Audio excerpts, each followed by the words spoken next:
Good morning. I'm happy to welcome you to our first panel today. And today we are going to speak about art. So that is one of the most exciting topics, I think, because the cultural war between Russia and Ukraine has begun, as it was discussed yesterday, much earlier, centuries ago, and it continues today.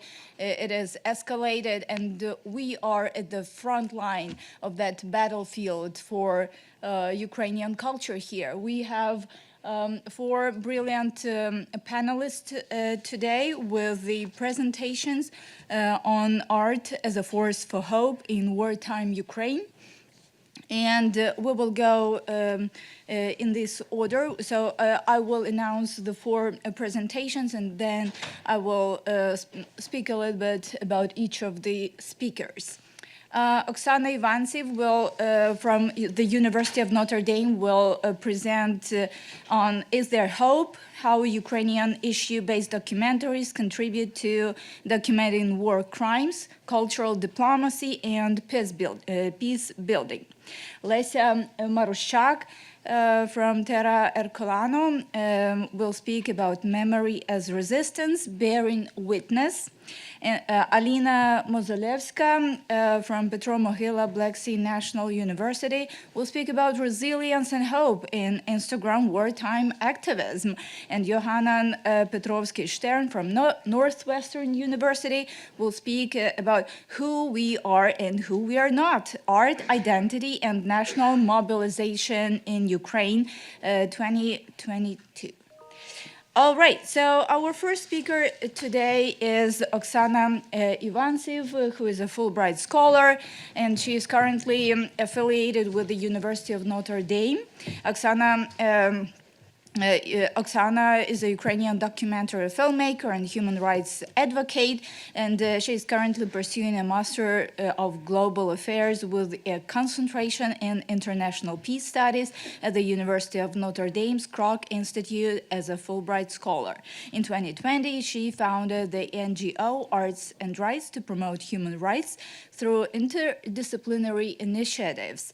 As executive producer, she worked on Invisible Battalion 2017 and No Obvious Signs 2018, focusing on gender equality in the military and PTSD. Oksana Ivantsiv is now producing Women Occupied, a documentary spotlighting the resilience and pursuit of justice by women in Ukraine, Germany, and Kosovo who have endured wartime sexual violence. Let's welcome Oksana.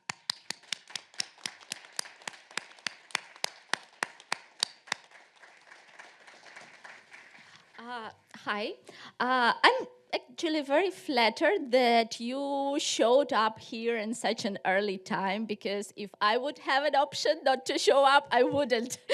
So I believe you are more conscious that I am, so I'm very thankful for your trust.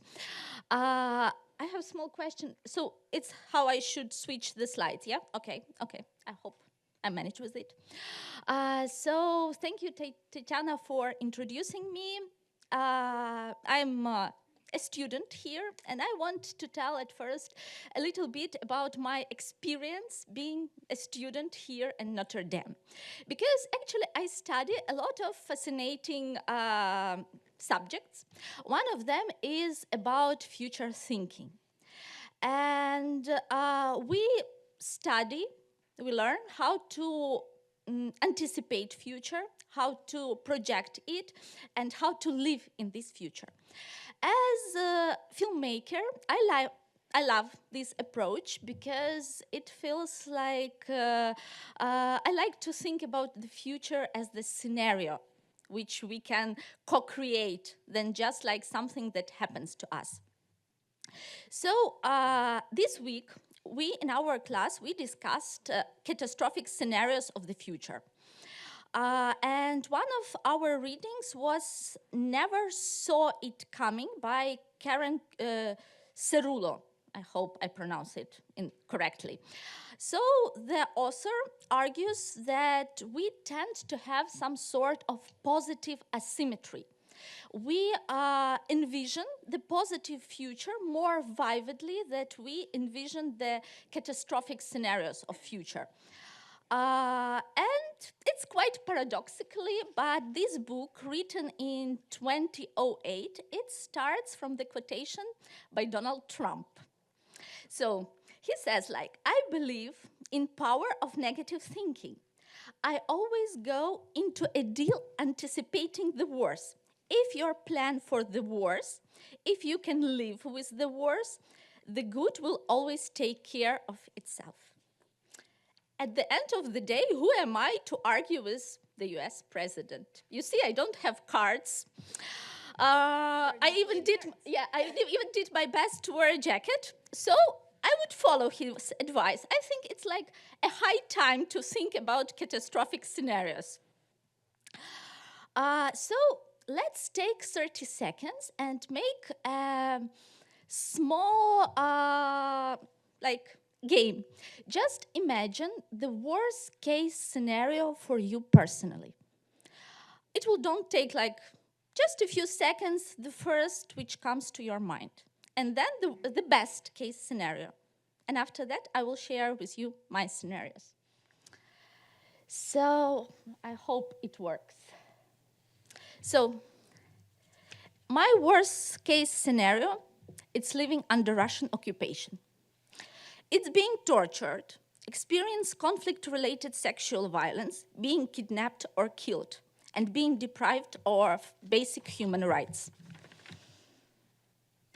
As you see, my worst-case scenario is well-grained, I would say. So, could I ask Ukrainians who are here in the room to raise their hands whose catastrophic scenario is like similar to mine? Thank you. So my best case scenario, it's like living in peaceful Kyiv with my family, having successful career, and traveling all around the world and having a cat, because my daughter wants to have a cat when we will return to Kyiv. Many people assume that the worst thing for Ukrainians is a fear of active warfare. But in the reality, most of us, as you see, the most we are afraid it's living under Russian occupation than being killed from a missile attack. This photo shows you quite famous Ukrainian human rights defender, Lyudmila Huseinova. She was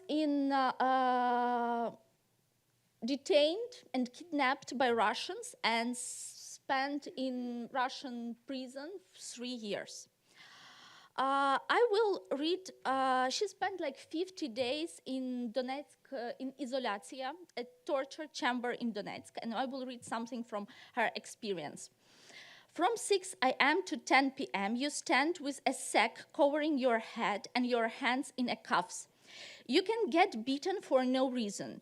Your blood freezes as you hear the screams from others held in captivity, thinking maybe you will be the next.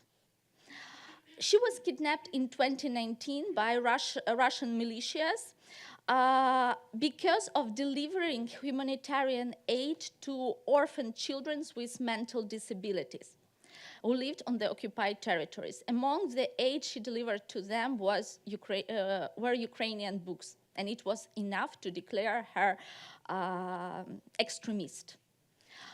Izolyatsia is just like 440 miles from my apartment in Kyiv.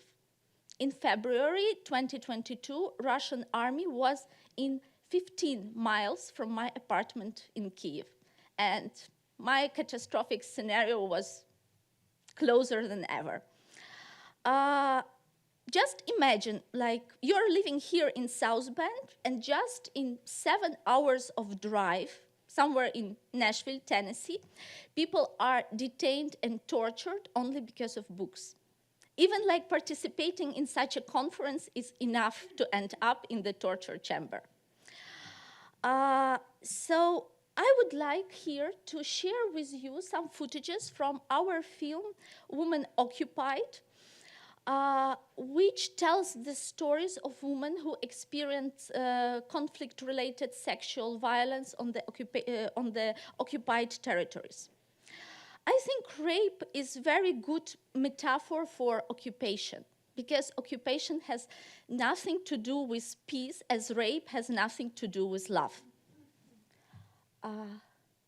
Could you please help me? Yeah, switch off the light. So how can I play it? You will have it. Okay, thanks. Перші 2 тижні ми їх не бачили, ми чули тільки обстріли, і потім ми вже побачили, що окупанти ходять по будинкам. Вони постачалися, їх було десь 5, командир і його бригада. В перший день, коли тебе роздягають, і ти просто в цей момент ти просто розділилася.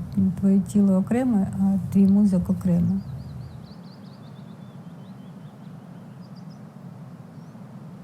Я собі сказала, вони мене не контролювали, мій мозок. От можна зробити щось з тілом, так?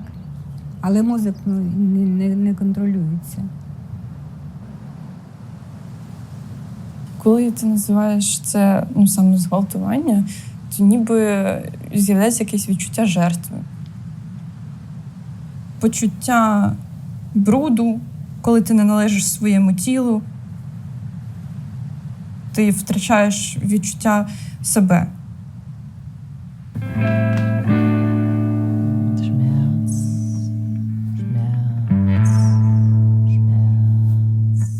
Vor den Augen meiner Mutter und meiner Großmutter wurde der Vater erschossen. Dann hörte man Schreie aus der Küche. Also die Frauen wurden offensichtlich ausgesucht und dann vergewaltigt.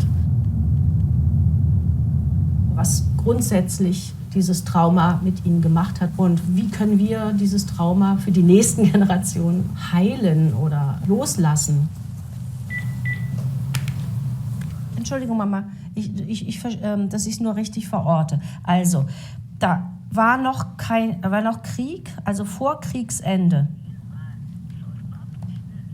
In Berlin war schon Waffenstillstand. Lass mich in Ruhe. Nimm deinen Schmerz mit, es ist nicht meiner.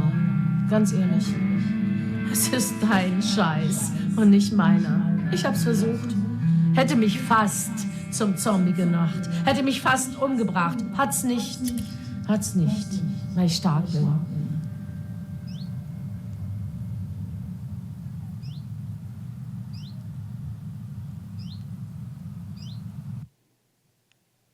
Thank you.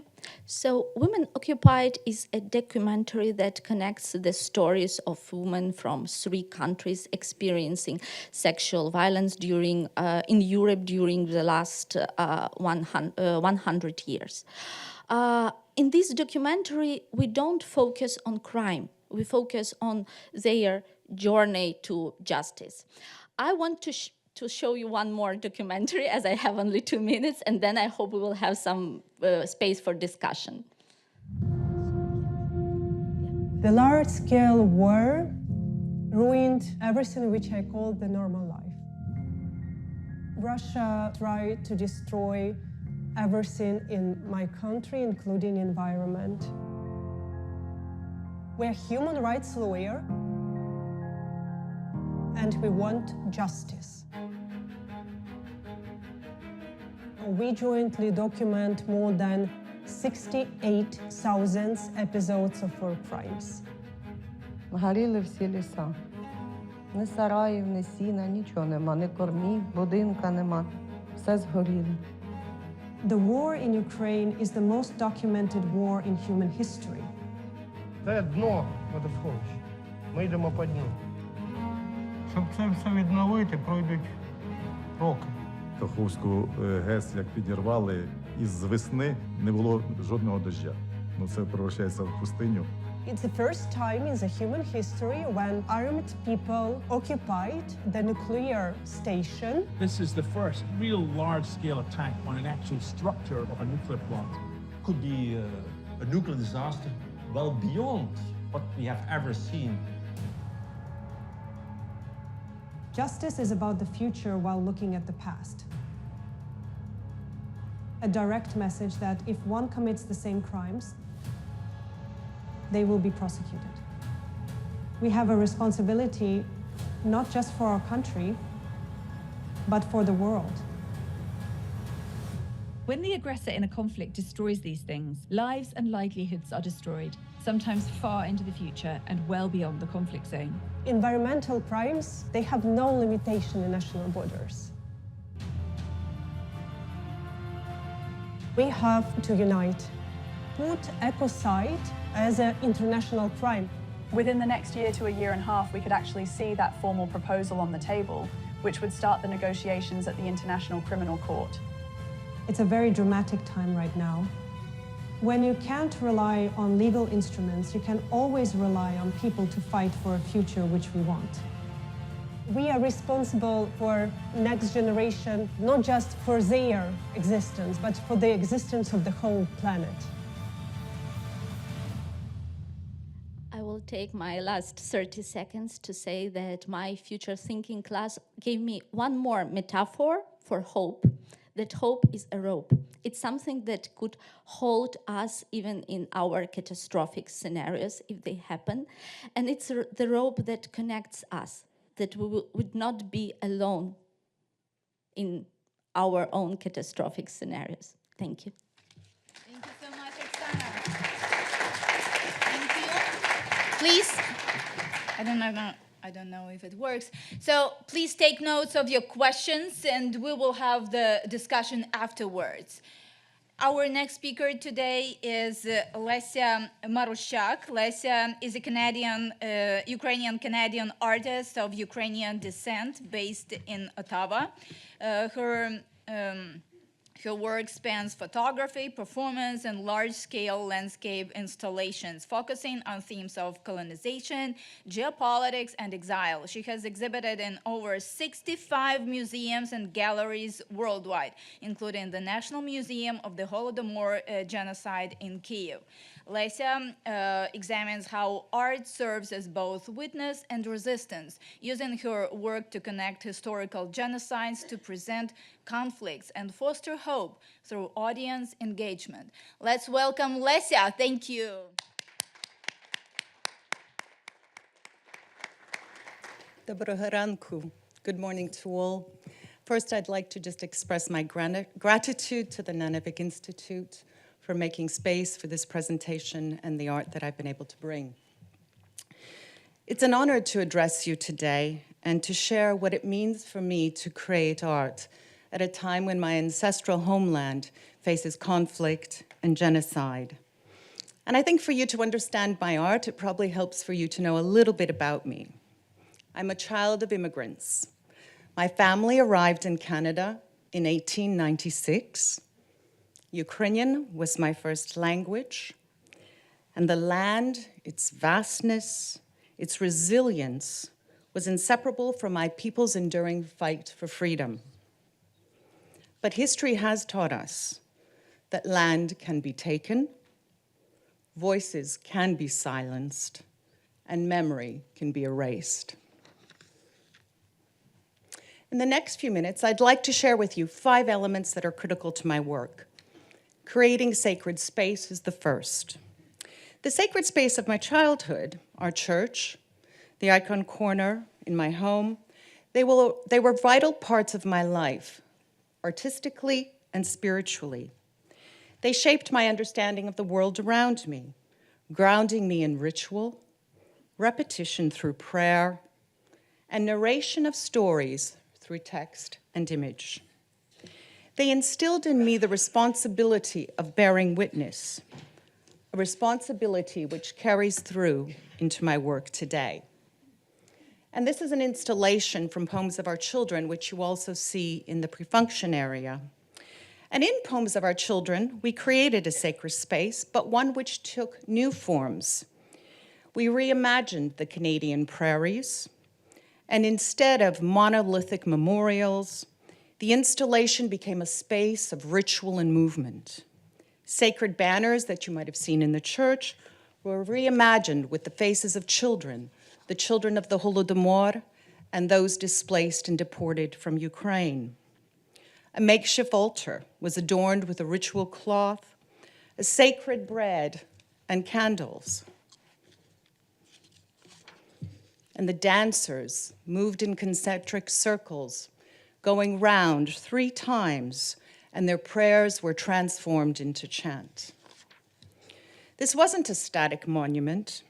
It was an activated space, one that called on the audience to step inside, to bear witness for the children of Ukraine's famine genocide and the children of this current war. The second, oh my goodness, we are behind. All right. And I will click with more force.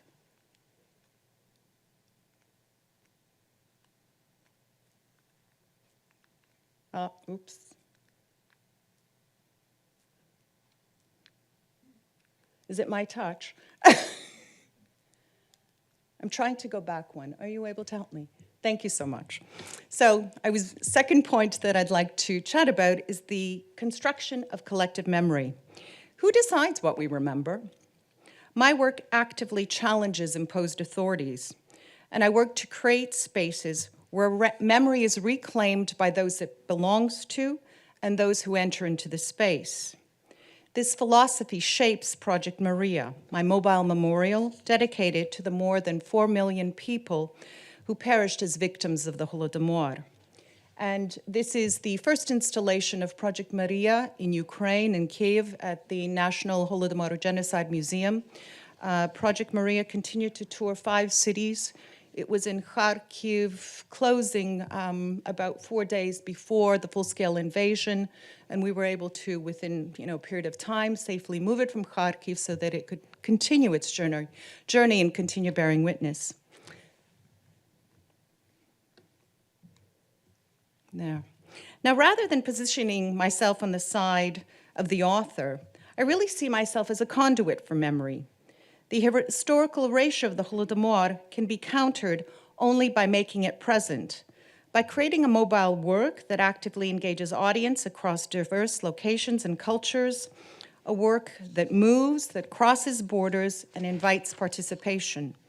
And here you see my book, Maria. We had deconstructed it, and it was always available for audiences to take pages, create their own books, leave impressions of the Holodomor if they had family members who had survived.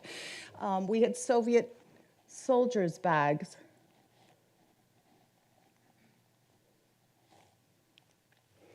I'm having difficulty with the clicker. Is there someone that can assist? There. And we were sort of looking back to the time when the soldiers would have been going through the villages, ensuring that, the villages were not able to leave, collecting records. And so we've created these kinds of bags for people to be able to go into them, look at them, pull out the propaganda, and actively explore this space. And so I avoid sort of a deliberate, singular, authoritative narrative. There we are. Instead, I offer, thank you. Okay. This one works better. Okay, thank you. And how does? Just big green button goes forward. Big green button. Okay, thank you. I deliberately avoid a singular authoritative narrative. Instead, I offer multiple channels of discovery, open-ended encounters where viewers become participants. Project Maria is an invitation to not simply receive knowledge, but to take part in revealing it.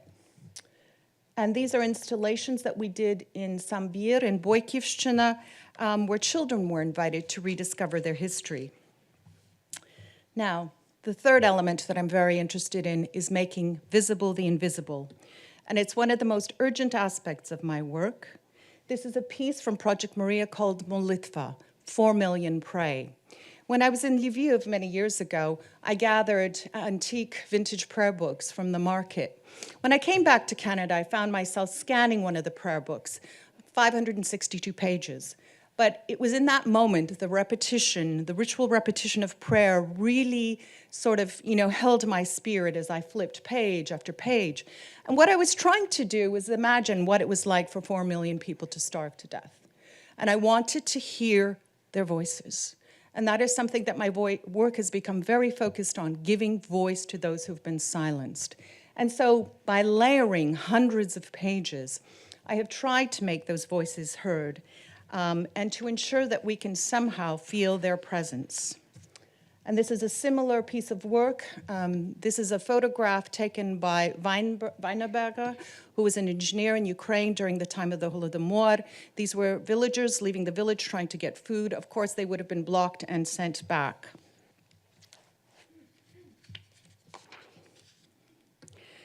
The next question I pose is, who controls memory? And this notion of challenging authority. And this is a new body of work that I've started called The Gathering, Where Are Our Children?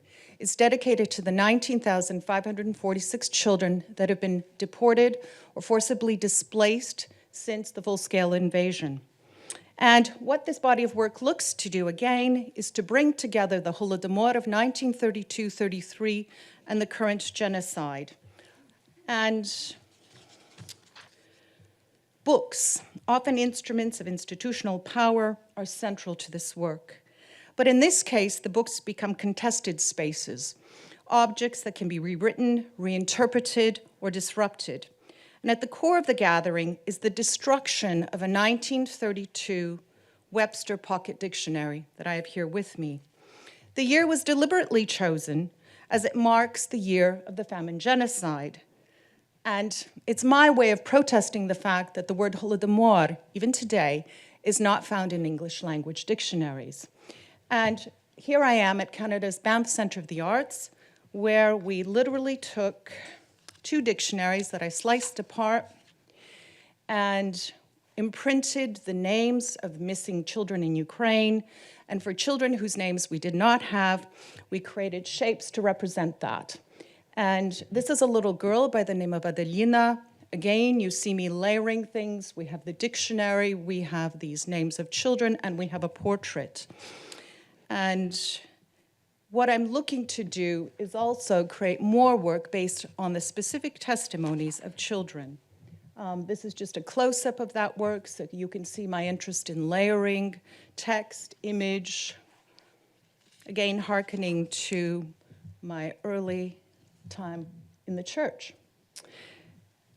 The last thing I would speak to you about is the nature of photography, which often is interested in capturing a moment in time.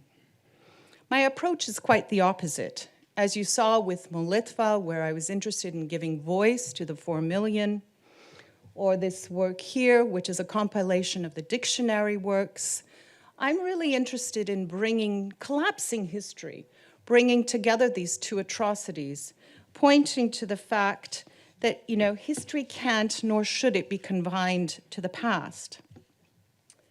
And rather than presenting conflict as a series of isolated events with clear beginnings and endings, my work suggests that trauma and memory exist in an ongoing fluid space.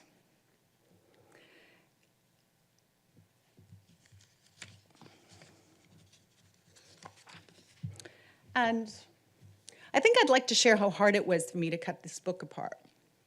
My grandmother came to Canada with a prayer book, an embroidered blouse, and a few other trinkets.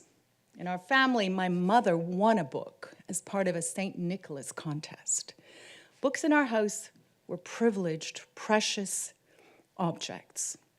And I know when I took the scalpel to this book, I had to truly pause before I began to deconstruct it.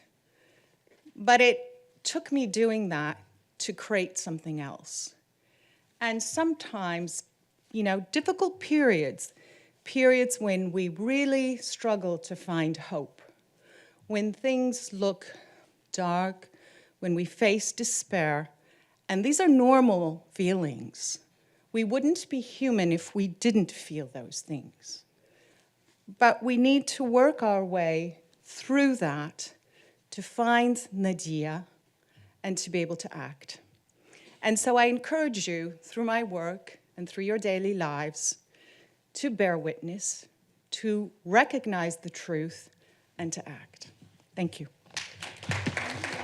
Thank you, Lesia. Let's give her a round of applause.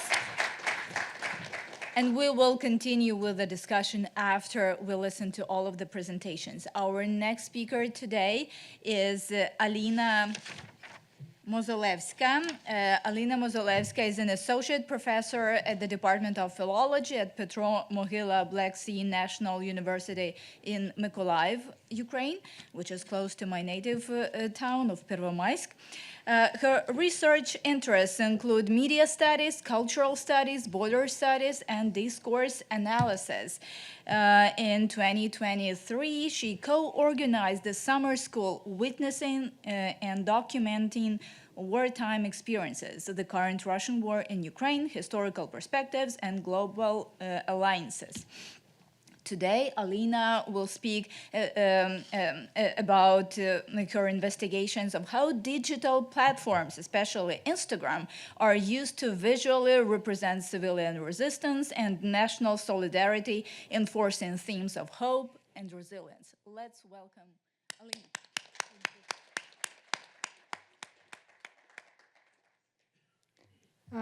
Thank you for this nice introduction, and thank you for the audience for being here. And thank you also, I would like to thank Navonik Institute and Notre Dame University. It's my French influence. I don't know how to say it in English correctly. French is the correct word. Then Notre Dame University for this kind invitation. And I would like to share with you some insights of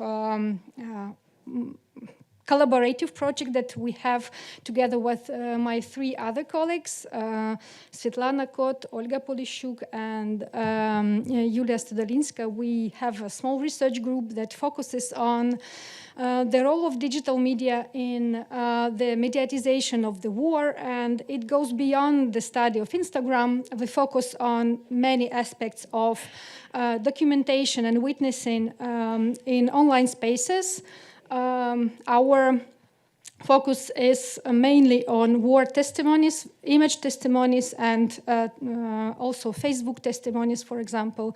And also we have now some research on virtual commemorative practices and effective media witnessing. And Instagram is a part of our research, and we've been collecting data together since 2022 and have more than 1,000 images from 50 Instagram artistic accounts. And this inscribes in a larger cultural mobilization of Ukrainians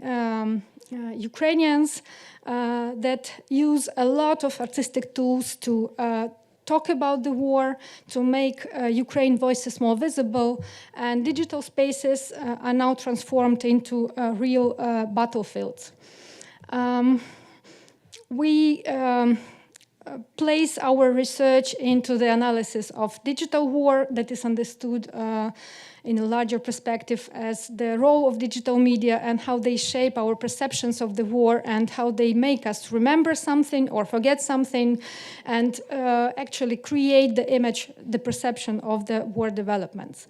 And why we focus on Instagram? Because we think that this is a very important tool of narrating the war. The Instagram platform is top 3 platform in the world and #1 platform in Ukraine as for the data on September 2024. And it was massively used, I will maybe skip this, it was massively used as a platform for narrating, sharing experiences, coping with trauma, mediating the war events. Many accounts, state-sponsored state accounts, and also grassroots movements, artistic accounts, NGOs, all the organizations were actively using Instagram. These are some of the examples how the narratives of the war are being constructed through the affordances of the platform. We need to say that the focus on visuals is predominant for this platform, and also the performative aspect is very important. So it should be capturing attention, and the main focus is on the visual representation of the war. What we've discovered, these are mainly the images that come from our data from 2022, but I can share also during the discussion the findings in comparative perspective. We also collected some data in 2023, 2024. At the beginning of the war, Instagram was very actively used as a platform for international mobilization. A lot of artists switched from their daily practices of mediating their artistic works towards wartime activism. They created posters, they created cartoons, mainly in English, to engage with international audiences. They were also actively using hashtag and comments to engage more with English-speaking audiences. And in our data, more than 60% of the comments and slogans, they are in English. That means that they were directed towards political actors and audiences outside. Slogans that are famous and known to everyone: stand with Ukraine, stop Russian aggression, stop Putin, stop war, were used as a main as a main tools for political mobilization. Some of the images later were used also in different political offline campaigns and also in grassroots movements. The images that firstly were created and posted on Instagram then were transformed in transmedia artifacts that were used as, for example, posters for campaigns to gather help or military help or humanitarian help for Ukraine. Also, the Instagram, that is a source of many visuals, also a space for creation of the new symbols of the war and the visualization of the more traditional symbols of resistance and resilience. Among traditional symbols, we can name, for example, the images of Cossacks as symbols of resistance, but also, as you can see here, many wartime events were transformed also into the symbols of resilience and resistance. Maybe you can recognize here the story of a granny that hit the drone with a jar of cucumbers, or farmers who stole the tank, or civilians of Kherson region who stopped the tanks on the streets of occupied Kherson.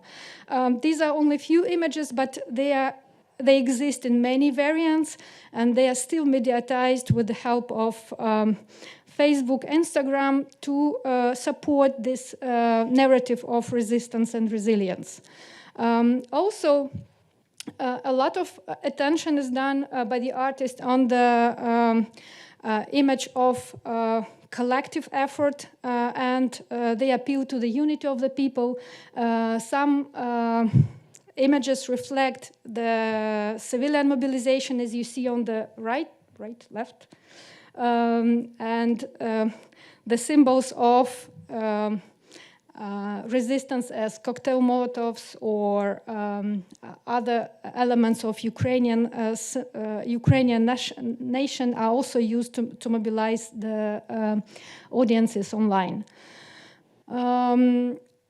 Here are some images that focus on the mediatizations of the new symbols of resilience and resistance. The first image is the image of the shelf that was stayed after the bombings of Kyiv region in 2022. And later it was used and became a part of the Ukrainian wartime folklore, because people sometimes say, I'm resilient, and this shelf in Kyiv region that stayed after the bombing. The sunflower is a reference to a well-known response of women from Henichesk who recommended Russian soldiers to put the sunflower seeds into the pockets. And the sunflower gradually became one of the symbols of resistance. Since 2022, it was also used as a symbol of commemoration practices of Ukrainian state, but later it really became a popular visual symbol of Ukrainian resistance. Also, a lot of images are focusing on the geobody of Ukraine that is used as a symbol of resilience as resistance, and actually the symbol of victory and hope. All the artists are focusing on the integrity of Ukrainian borders, and they combine the contrast of the country with the images of people, simple civilians, with the images of Ukrainian soldiers, with the symbols of hope as flowers or, or other non-human images of resistance, for example, tractor. So I have only 2 minutes, yes? Yeah. Okay. These are later images, except the last one. Gradually, the main focus shifts to the unity of the nation and the collaboration between the military and the civilian. And you see the reflections of this in these images that combine visualizations of Ukrainian soldiers and civilians who work together to resist the enemy. And other symbols here you see they are inspired also by real wartime events and focus on the resilience of Ukrainians. For example, you see here images of wounded civilians that still resist and are resilient in the face of the threat. You see also the images with religion imagery that convey the resilience of civil Ukrainian population, and also metaphorical representations of the war that convey the inequality of the power between Ukraine and Russia. I think that's all. I would be happy to answer your questions. Thank you so much. Thank you, Alina. Thank you for being on time, because I have this very brutal work of timing every presentation. Our next speaker today is Yohanan Petrovsky-Shtern. Yohanan is the Crown Family Professor of Jewish Studies and a Professor of Jewish History and History Department at Northwestern University. He has published more than 150 articles. 160. I apologize, it says 50. Over past 2 days, we probably wrote 10 more. 7 books and 7 edited volumes. 4 of these are award-winning. And as a keen observer of the situation in Ukraine, Yohanan appeared with commentaries on CPR, APR, NPR, Hromadske Radio, WBS, and 2 more lines of TV channels and radio stations. Let's welcome Yohanan. Thank you. Let's save time on applauses. So, folks, I'm really happy to be here. It was an unusual invitation at the last moment, and when it is about Ukraine, I stand up and go. And I have my backpack with me, and that's the only thing that I carry on me. Omnia mea mecum porto, as they say at Notre Dame.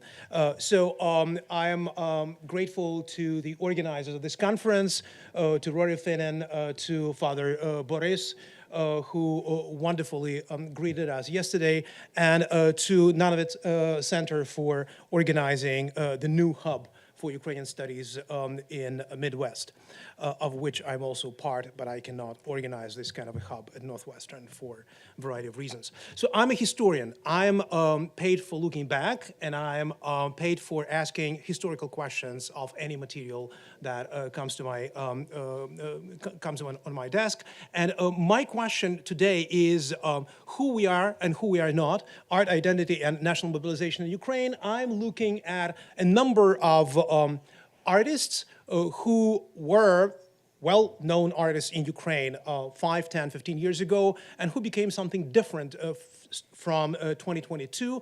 And I'm asking you a question, what we can learn about Ukraine, Ukrainians, Ukrainian culture, looking at their work of art. So one of the important things that I'm discussing is that we are witnessing what I would call mass artistic mobilization after 2022. Everybody who was able to create art is creating art. Children, adults, people who are amateurs, people who are professionals. Art became one of the very important moments of of resilience and manifestation of resistance to the invasion. Two, people who are creating for themselves niches, I'll give you examples in 30 seconds, and who lived in their niches, creating strange monsters, creating paper cuts, working on glass, suddenly emerged as people who do things that process what is going on everyday basis in Ukraine. And what they do, they tend to create posters. That is also something important that we have to keep in mind. There is something that never happened before. People need time to process what they see, and then they create art. 2, 3, 4, 5 months, 5 years, 10 years later. Today, art is created momentarily, immediately. Yesterday, let's say, President Zelensky was deprecated, put down in the Oval Office on the Hill.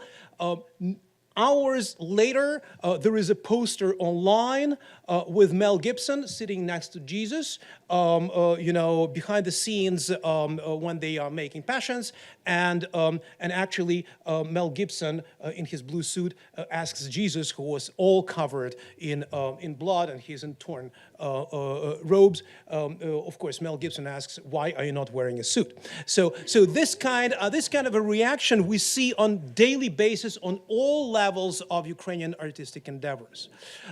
What is amazing, if we look at how sociologists understand art, there is no more any kind of a division between public and private sphere. So people who are kind of making drawings and putting them in the drawer, making sketches and putting them on the desk. Now they scan that, they put it online, and things momentarily become part of public sphere, which is an amazing new way to create and produce art. People work in plethora of genres. Murals, collages, computer graphics, posters, installations. I would say that people who are working as traditional artists with, you know, acrylic and brush and a canvas also moved to these new public sphere where they work with computer graphics, collages, and murals, something that they had not been doing before. In order to create images, these new artists, or I would say old and new artists who are creating art, turn to the artistic experience of the 1920s. So the executed Renaissance, the Ukrainian avant-garde of the 1910s, 1920s suddenly became very visible. I would not have time to discuss with you direct parallels, but you will trust me that practically every image that I'll be showing you is in dialogue with Maruschak, with David Burlyuk, with Kazimir Malevich, with Sedlar, with Boychuk, and especially with Narbut. The word T here was eaten by the Russian propaganda. So let me talk about people who create, who had been creating what I would call niche type of art. Art for the sake of art. Daria Aloshkina, for example, she creates huge paper cuts, which she does by hand. She's from Lviv, and when the war started, she decided to make her paper cuts not just kind of some abstract ornaments, but really convey the Ukrainian image. For example, I forget to press the button. For example, as on this paper cut, her paper cuts are very big, sometimes as big as these walls, and she's showing her work at Vogue in Paris, in Italy, in London. She's very well known as an artist of that type of what I will call Narbut type of Ukrainian ornamented art. Now she creates these same in the same media, in the same technique, she creates something which is directly related to Ukrainian resistance. Ukrainian icons. Have you ever seen Ukrainian icon, which is a paper cut? I've never seen that. She is doing exactly that. Or let's look at Svetlana Derenchuk, who is originally from southern Ukraine. She lives right now and works in Kyiv. On the left-hand side is a leukas. So she takes wood, puts leukas, a special layer that is put in order to create icons, and then she creates her folkish images. The moment the war started, she moved to do things on glass. So the right-hand side thing is much more somber, lugubrious, and it is on glass. So I'm asking her a question, why do you create things on glass? She says, because it is the fragility of our existence that I'm trying to convey. Sergei Gerasimenko, I was buying his ceramics from 2014, and my house is replenished with his works. He was doing his wonderful, thank you. Thank you. Very optimistic. I'm doing double clicking. Hope I'm not doing double dipping. So he is creating this wonderful, very funny, witty, interesting shapes and images of ceramics. But once the war started, he said enough is enough, and he is now doing things that are that are directly related to the Ukrainian resistance, which is here seen as the image of Kazakh Mamai, and we already heard today that Cossacks became kind of incorporated in the resistance artistic culture and seen today as symbols of Ukrainian resistance from the times immemorial to any kind of empire, be it Polish-Lithuanian or the Russian Empire. So here we have Cossack Mamai, and this is kind of the new image of Sergei Gerasimenko, who, like Svetlana Derenchuk or Daria Alyoshkina, is moving with the same technique in the same media to new type of imagery.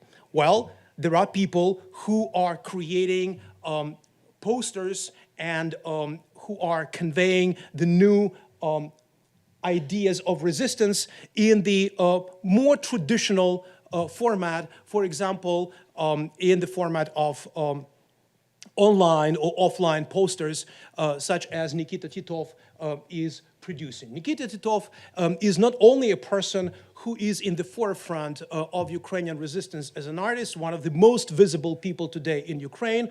He is very sick person. He takes antidepressant pills in order to survive. He had several attempts at a suicide. He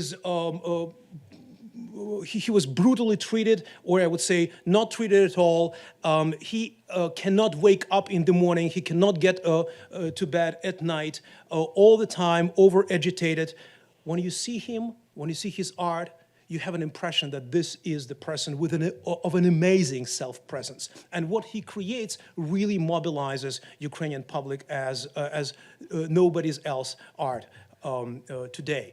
Nikita Titov moved from Kharkiv to Ivano-Frankivsk. This is where he is located, and he is producing his posters daily.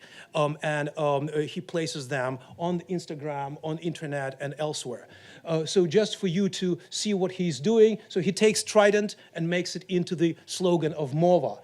He takes a Ukrainian soldier who is protecting the fragility of the life of a child. And of course, he takes both parts of Ukraine, the Western Ukraine and Eastern Ukraine, as Fox News are telling us, that are always split, and he makes them together. He unites different parts of Ukraine. Let me move on, because we are running out of time. Matvey Weisberg, perhaps one of the most well-known Kiev-based portraiture artists, who also moves to posters the moment the war breaks out. He goes to Babin Yar, where, as you know, the Nazis murdered 33,771 Jews in 2 days of late September 41. And he creates this huge installation with the broken menorah candelabra, a 7-branch candelabra. He takes one candelabra down to symbolize that Jews are suffering today in Ukraine as Ukrainians suffer. And also, he creates on the other side, so on the right-hand side of the same installation, he has this picture. Yesterday, I was sitting next to a man who was in green sweater. Maybe this person is today here. A person in green sweater. Do we have him here? No. So he had a book. He had a book underneath the chair, and this book had that jacket. So I don't know how it happened. I don't know the image of the book. I don't know the title of the book. But Matvey Weisberg creates things that also momentarily become part of public sphere. What is absolutely amazing for me is that children also participate in these endeavors. There is a group in Kharkiv that I cannot pronounce. I need to read it. Aza Nizi Maza Studio. 100 kids in Kharkiv, in the basements, in the subway, who are creating art. Ворог по небу літає, дупа ворога палає. So the enemy is flying in the skies and the butt of the enemy is burning. Ой, летять по небу птахи білі, літаки ворожі збили. So nature, not only God, but also nature is with us, right? So white birds are flying in the sky and putting down not the Nazi, I wanted to say Nazi, the Russian drones. What's the difference? Again, in this case, as in any other case, these children are creating art which momentarily becomes part of public sphere. This is Kharkiv subway, and these are the works of Aza Nizi Maza Studio, which is adorning the subway in Kharkiv. So I'll take last 30 seconds just to sum up. So 30 seconds, okay? Thank you. Many people, including Alyoshkina, Honcharenko, and Derenchuk, are saying our medium is a message. Our medium is very fragile. Our medium probably exists one day, but it really symbolizes our presence in the public sphere, in the resistance. So that is something very important. People use ephemera, perishable materials, short-lived agendas, but they do convey a very important message. We are here and we are not vanquished. 2, all the artists that I'm discussing are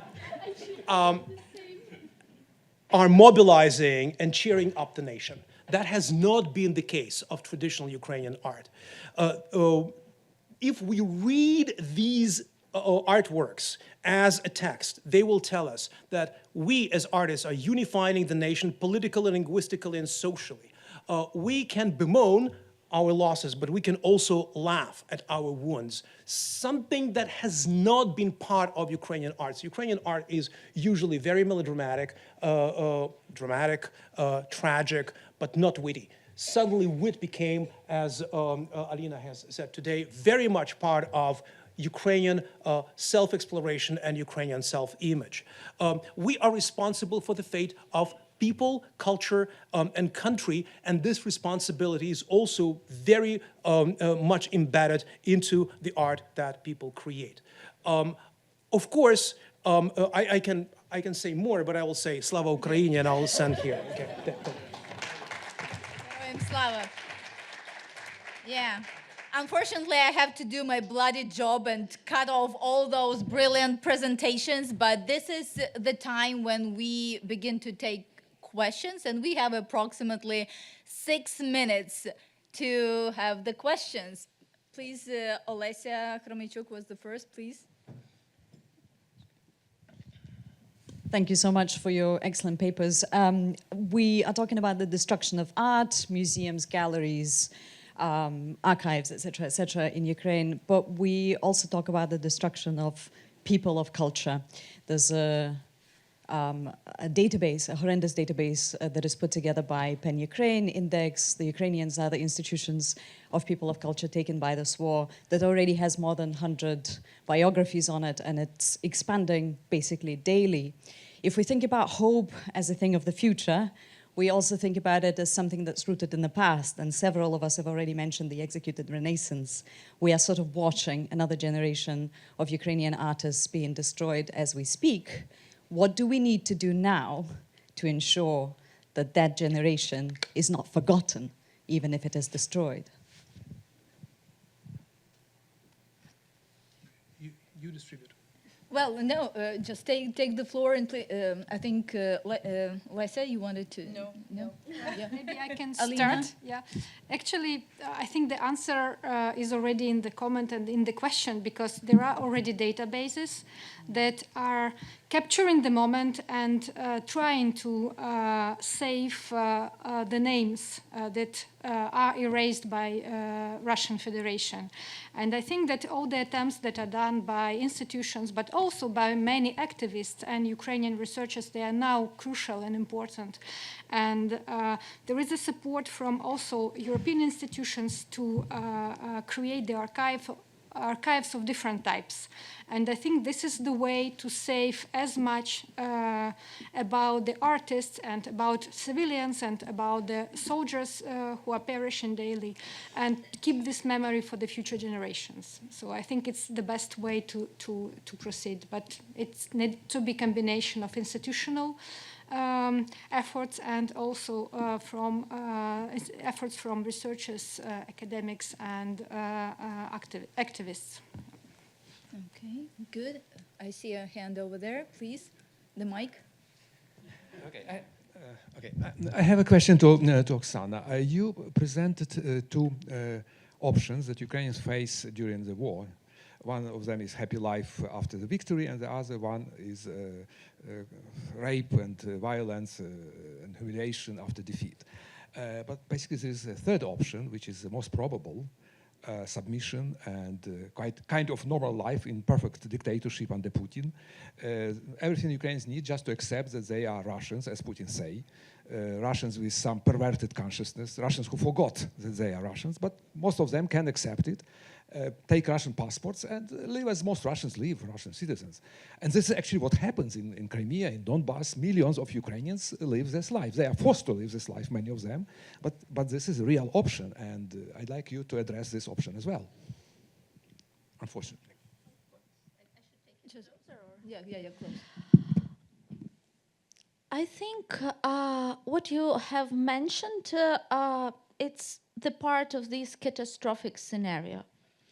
Because it's not like about normalization of it, it's about living in the circumstances when you are deprived of basic human rights.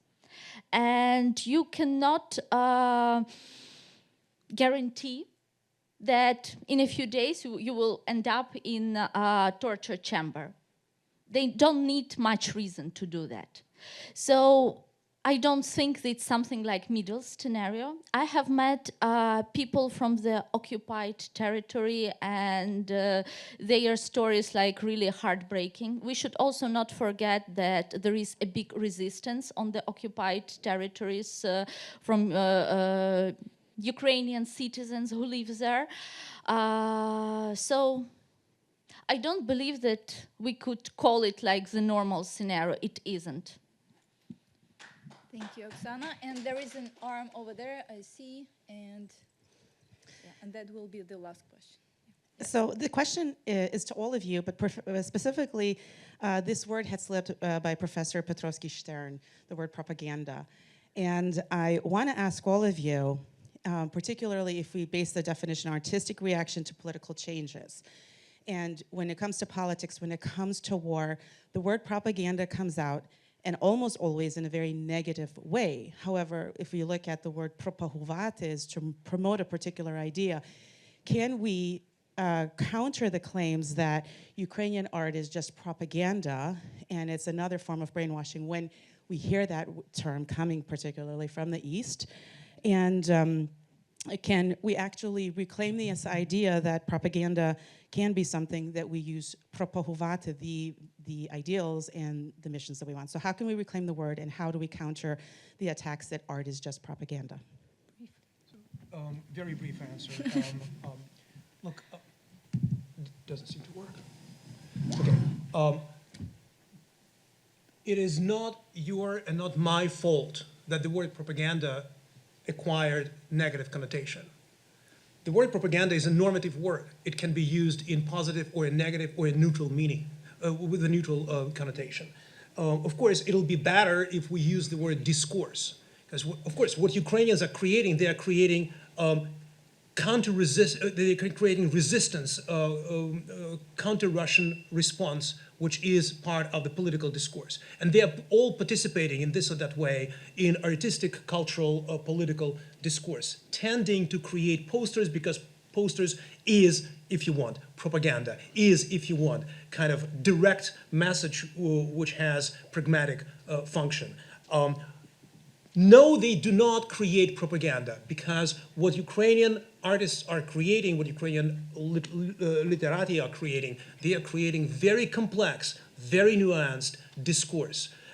In some cases, it serves propagandistic goals, unifying the nation, sending the message through, mobilizing the nation. Of course, it is all what propaganda is doing. But we have to really differentiate between propaganda that serves to occupy the country and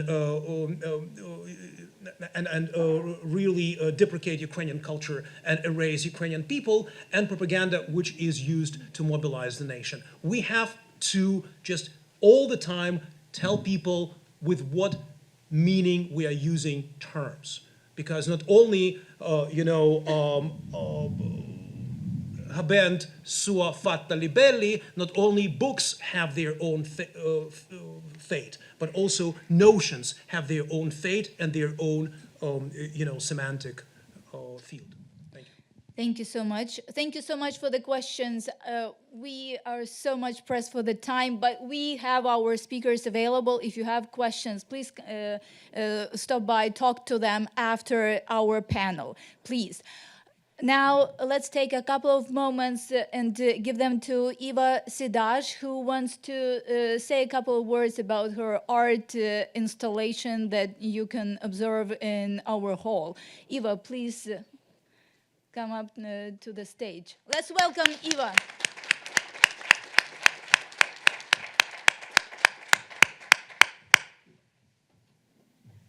Thank you so much. I will not take a lot of your time. I will basically say just key points that I mentioned yesterday, and maybe not everyone heard because you were hungry, or I don't know.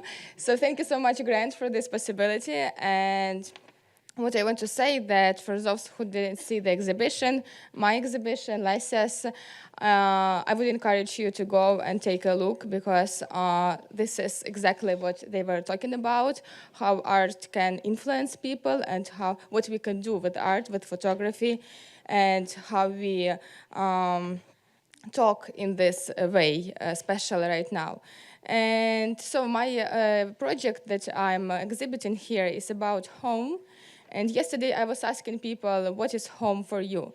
And I heard that this is family, of course, this is love, this is comfort, and someone mentioned safety.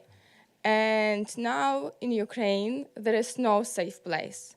So unfortunately, this very common adjective, right, that home is a safe place for everyone, I guess. Now we don't have it in Ukraine, because at 4 a.m. in the morning, February 2022, February 24, 2022, Russia invaded Ukraine and started shelling from the very first moment. And it keeps shelling every day and killing Ukrainians and killing civilians and committing these war crimes. So my story is the attempt to talk about this home that we have lost, about the death that is happening in Ukraine every day. And this is a story that has a couple of layers for me. And on the first layer, of course, I'm talking about the destructions. So this is the walls that were destroyed by Russian shelling. This is the walls of residential apartments, schools, hotels, kindergartens, because we know that Russia shells it every day.